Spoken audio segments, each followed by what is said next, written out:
Hello, welcome to Revenant Reads. I'm Ben, and this is a discussion of my pile of possibilities for quarter four of Historathon 2024.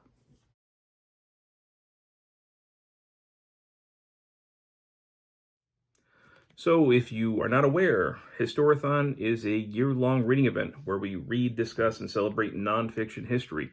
We divide the year up into 4 quarters, with each quarter looking at a different time period.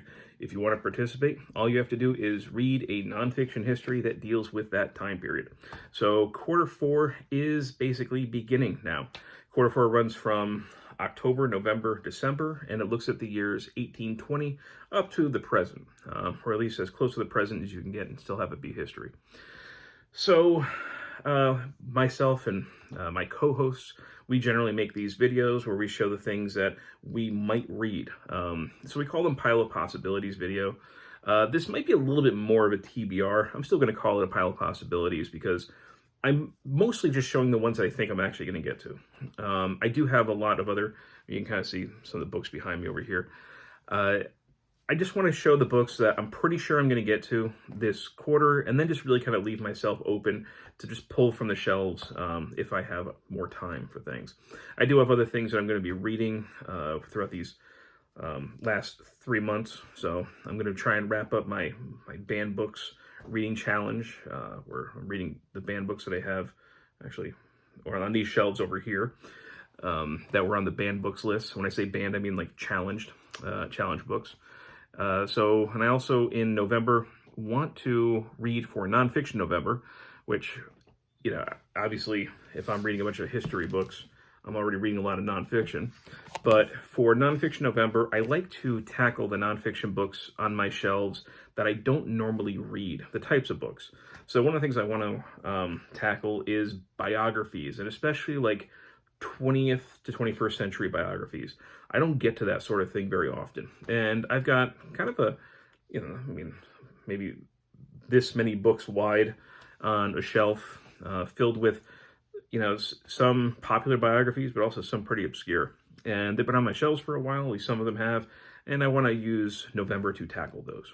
So, that's some of the other reading I'll be doing as well during this time. That'll kind of, sometimes it'll actually relate to quarter four. I could probably consider a lot of those books to be quarter four reads, but I'm not going to talk about those in this video. So let us begin. I guess I'll start with the book that I am definitely going to read at the very beginning of Q4, and that is this one here. We've got John Meacham, The Soul of America, The Battle for Our Better Angels. So I have some books on my shelves that were written really like during the first Trump administration. And they're the kinds of books that historians or those who write about history were starting to publish. And it's an era that I sort of call the crisis of American conscience, where we were dealing with this very unprecedented and disturbing presidential, administration. And these individuals were looking to the past, and they were trying to understand the present and maybe find a way forward. So these are the types of books that were really published because of that Trump administration, as a reaction to it. So in quarter three, I read American Dialogue by Joseph J. Ellis, which that was a book that looked at the founding fathers and then the issues of today, or at least 2018 when that was published. And then there's this one, which falls into quarter four. So I had bought these a while back during the Trump administration, but it was just, I really didn't want to keep, I had heard enough on the news constantly ad nauseum. I really didn't want to pick up a book at that time and just keep on reading about it. So now that enough time has passed, I kind of want to get to these, and we are moving up to another election. And that crisis of American conscience, I think, is still present, and it's growing again. So I figured now is the time to read these before the election. So that's why I'm going to start off Q4 with this. And this is essentially, if I understand it correctly, which of course I haven't read any of these, and I don't do like deep research in all these different books. So I'm just going to talk about these very vaguely.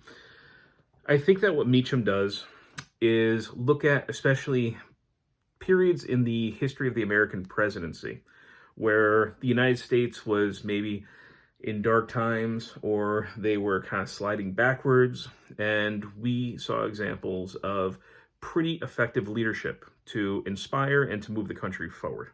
So I believe that's kind of what this is. I think it kind of goes from like the Civil War up until at least the 20th century, maybe the 21st, but I'm guessing just 20th century, but I don't know.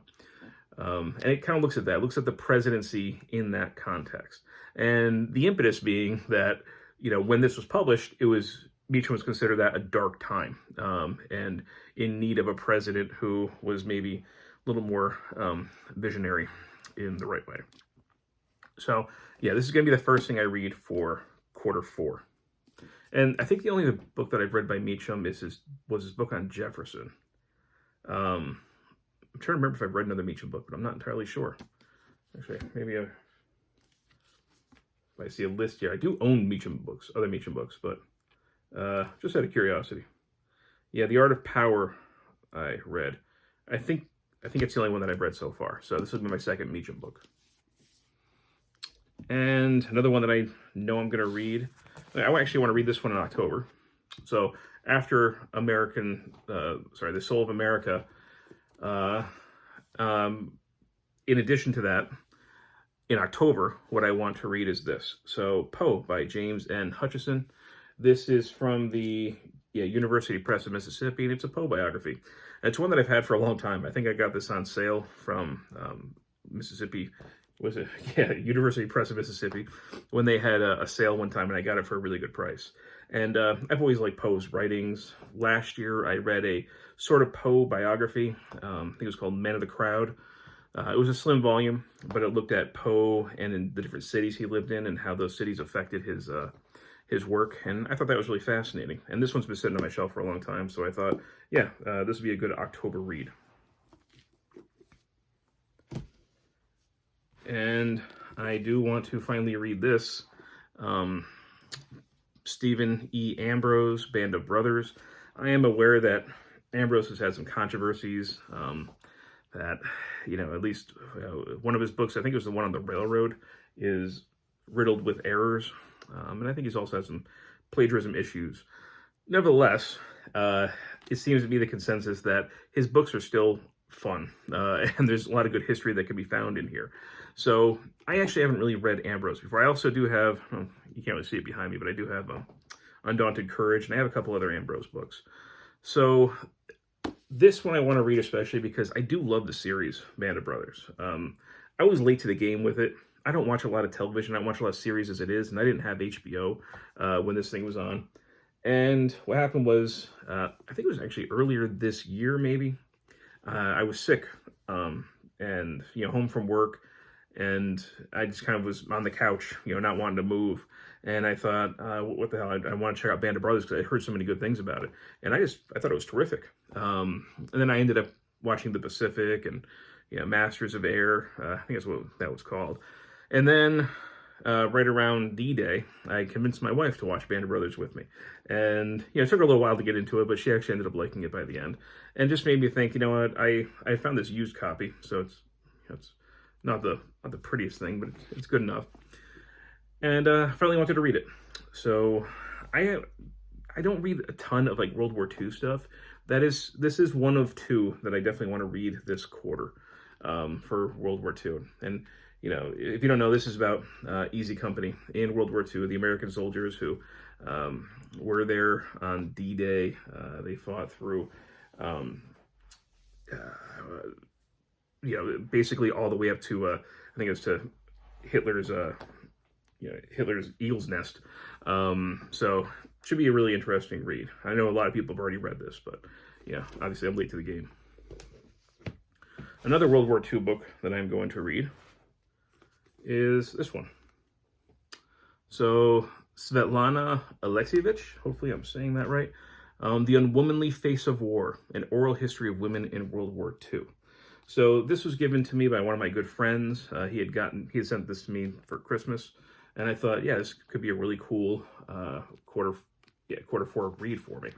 And I guess it's just kind of what it sounds like. It says winner of the Nobel Prize in Literature, which sounds, of course, very promising.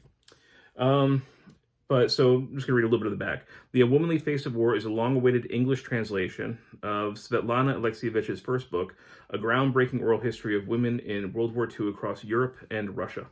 Alexievich chronicles the experiences of the Soviet women who fought in the front lines on the home front and in the occupied territories. These women, more than 1 million in total, were nurses and doctors, pilots, tank drivers, machine gunners, and snipers, and etc. I think you get the idea. So it should be really interesting to hear their perspective. So that is, again, the second World War II book that I'm definitely going to read. I might read more, I don't know, but I'm definitely going to read those two. And I'll just show two others that I'm kind of eyeing and I might read. Don't know yet, but this is one that I'm interested in. I guess kind of also part of that crisis of American conscience thing again, maybe. But liberalism in dark times, the liberal ethos in the 20th century. So, obviously it deals with liberalism in during fascist reigns and things like that, totalitarian reigns. So this was from, this one's from Princeton University Press. I had gotten this at a book sale, Princeton University Press's book sale, and it just seemed really intriguing to me, right? Interesting topic, and this is maybe something that I'll read. And another maybe, I definitely want to read something in Q4 about the Civil War. And you can see I've got some Lincoln stuff here. I do have some various things. The one that I just kind of grabbed off the shelf before pressing play or record on this video is this one, because it always seemed fun. This is Junius and Albert's Adventures in the Confederacy, a Civil War Odyssey by Peter Carlson. And essentially, I think Junius and Albert, I think they were like reporters or something like that, that went down south, and I think they were in prison, and then they escaped, and they were just kind of running around, south of Dixie. I think maybe eventually trying to get back up north. And just their true story, and it just seemed like a fun read. So this is a possibility for Q4. And I'm going to leave it at that. We'll see. Like I said, maybe I'll get to these ones. Maybe I won't. I don't know. Maybe I'll pick up something else. I don't really know. But the four that I'm definitely going to read are The Soul of America, Poe, Band of Brothers, and The Unwomanly Face of War. And if I have time or the inclination, I will read Junius and Albert's Adventures in the Confederacy and Liberalism in Dark Times. But these are the maybes. So anyhow, if you've read any of these, I'd love to hear your thoughts. And as always, thank you, BookTube.